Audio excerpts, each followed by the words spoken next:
जय श्रीमन नारायण। अभी तक भागवत की कथा में हमने मनु की संतानों के बारे में श्रवण किया है।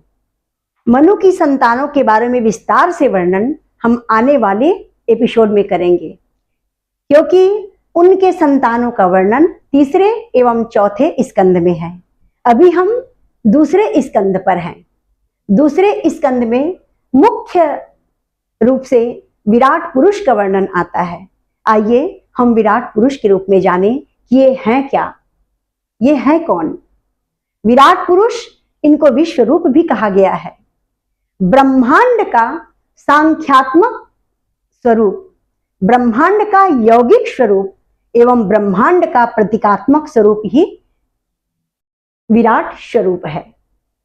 योगी जन इनका ध्यान करते हैं, उपासक इन्हीं स्वरूप की उपासना करते हैं। जब एक योगी, एक उपासक इस विराट स्वरूप का दर्शन करता हुआ ध्यान की चरम अवस्था में पहुंच जाता है, तब उसे इस साकार से निराकार ब्रह्म का दर्शन होता है और वहीं से वह पूर्ण सिद्ध पुरुष बन जाता है, पूर्ण ब्रह्म ज्ञानी बन जाता है। इस विराट पुरुष के विषय में ब्रह्मा जी वर्णन करते हैं। जब उन्हें आदेश प्राप्त हुआ श्रीमन नारायण का कि आप सृष्टि की रचना करिए, तब वो ध्यान के क्षेत्र में जाकर यह देखते हैं कि सृष्टि में कौन कौन से तत्वों का समावेश किया जाए।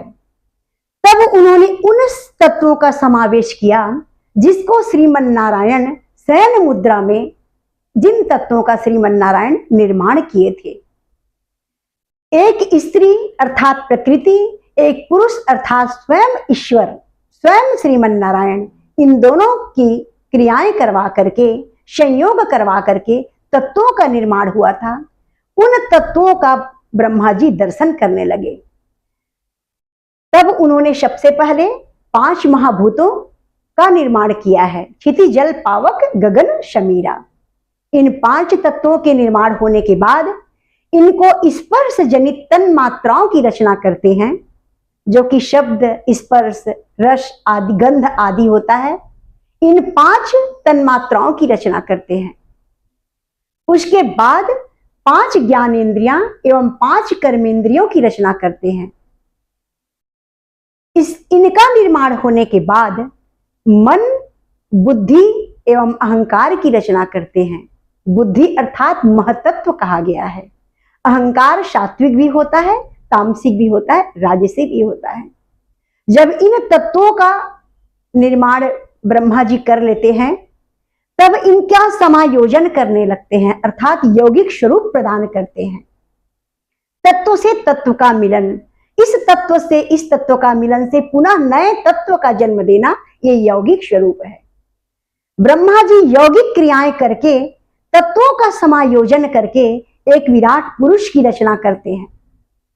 उस विराट पुरुष का चरण पाताल लोक में था, जिनके देवता हुए सुद जाति, सुद देवता अर्थात भगवान स्वयं विष्णु जी ही सुद के रूप में, सुद देवता के रूप में पृथ्वी के भूगर्भ के लोगों का सेवा करने लगे, भूगर्भवासियों की सेवा करते हैं। उसके ऊपर के अंग अर्थात जंघाओं को पृथ्वी लोक में विस्तार किया है और पृथ्वी के देवता हुए वैश्य देवता, अर्थात विष्णु जी ही वैश्य बन करके पृथ्वी के जीवों का पालन पोषण करते हैं। उसके ऊपर का अंग आता है नाभि क्षेत्र। इनका विस्तार हुआ आकाश लोक में और उसके आगे का क्षेत्र आता है, शरीर का क्षेत्र आता है हृदय एवं भुजाएं, उसका क्षेत्र होता है विस्तार क्षेत्र वायु लोक में। और उनके देवता होते हैं इंद्र एवं क्षत्रिय देवता। उस हृदय क्षेत्र एवं भुजा के क्षेत्र का विस्तार करने के बाद कंठ एवं मुख का क्षेत्र, कंठ एवं मुख का क्षेत्र स्वर्ग लोक में विस्तार करते हैं और उनके देवता हुए ब्राह्मण देवता। इस प्रकार भगवान का विराट स्वरूप स्वर्ग से लेकर पाताल तक फैला हुआ है। इनके अंग अंग में जिन तत्वों को स्थापित किया गया और उन तत्व के देवता को स्थापित किया गया, इसके बारे में हम चर्चा करते हैं। उनके बालों को बादल बताया गया है। भगवान का जो केश है वो बादल बताया गया है। उनके नेत्रों को भगवान सूर्य बताया गया है। उनकी तालू में सभी प्रकार के रस प्रवाहित होते हैं। मुख में अग्नि का क्षेत्र है, अग्नि देवता वास करते हैं। कंठ में वाणी देवता का वास है। हृदय में धर्म देवता का वास है और उस हृदय में जो मन स्थापित है उसमें चंद्रमा देवता का वास है। नाभि में समुद्र का वास है और उनकी हड्डियों में पर्वतों का विस्तार बताया गया है। जो पर्वत हैं उनको उनका हड्डी एवं नाखून बताया गया है। जो उनके रक्त एवं मज्जा है अर्थात मेद है, मेद उसे कहा गया है नदियां। नदियों को उनके रक्त एवं मज्जाएं बताई गई है। इस प्रकार से उस विराट पुरुष के शरीर का रोम रोम का वर्णन श्रीमद् भागवत महापुराण में किया गया है। जो वृक्ष एवं लताएं हैं वो उनकी त्वचा है। इस प्रकार सारे तत्वों से तत्व को मिलाकर एक विराट पुरुष का निर्माण किया जाता है ब्रह्मा जी के द्वारा और निर्माण होने के बाद उसमें उस तत्व एवं देवता को स्थापित कर दिया गया। इसके बाद वो उसमें चेतना डालने का प्रयास करते हैं ताकि ये पुरुष उठ जाए और अपना कार्य आगे करे, आगे गति दे। तब वो पुरुष ना हिलता है न डुलता है। तब वो थक करके पुनः उस ईश्वर का ध्यान करते हैं जिन्होंने उनको आदेश दिया था कि आप सृष्टि की रचना करिए। जब वो उस देवता का ध्यान करने लगे तब वो श्रीमन नारायण क्या करते हैं, अपनी सत्ता से अर्थात अपनी ताकत से, अपनी क्षमता से उस विराट पुरुष में प्रवेश कर जाते हैं। जब उस विराट पुरुष में प्रवेश कर गए तब वह चेतन पुरुष बन गया, चैतन्य हो गया और उस चेतन पुरुष का नाम ही विराट पुरुष है, विश्व पुरुष है। इस पुरुष के माध्यम से ही सारी सृष्टि का निर्माण हुआ था जिसमें हम कायिक सृष्टि तक पहुंच गए हैं। जब सृष्टि का वर्णन आता है तब स्वामी सुखदेव जी अपने पिता श्री वेद व्यास जी को प्रणाम किए हैं, जो स्वयं भगवान शंकर के अवतार हैं।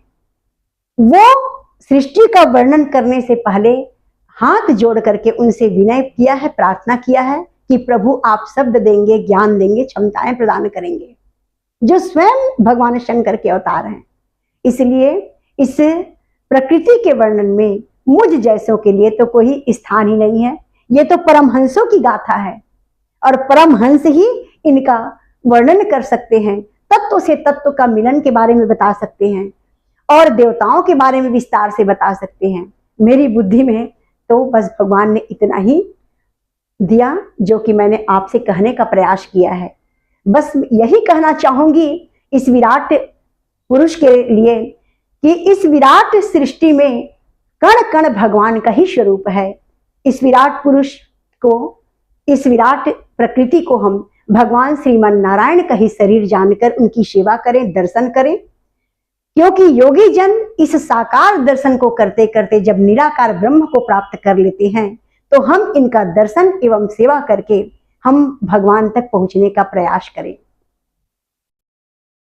जब इस सृष्टि में इनका निर्माण कर लेते हैं विराट पुरुष का और उस चेतना में प्रवेश करवा देते हैं, तब उस चैतन्य पुरुष उठ करके आगे की सृष्टि का निर्माण के विषय क्षेत्र में बतलाते हैं। प्रेम से बोलिए श्री वृंदावन बिहारी लाल की जय। आज की कथा में हम यहीं तक विश्राम करते हैं। आगे हम दूसरे स्कंद में जो भी कथाएं आएंगी उसको विस्तार से श्रवण करेंगे। प्रेम से बोलिए जय श्रीमन नारायण।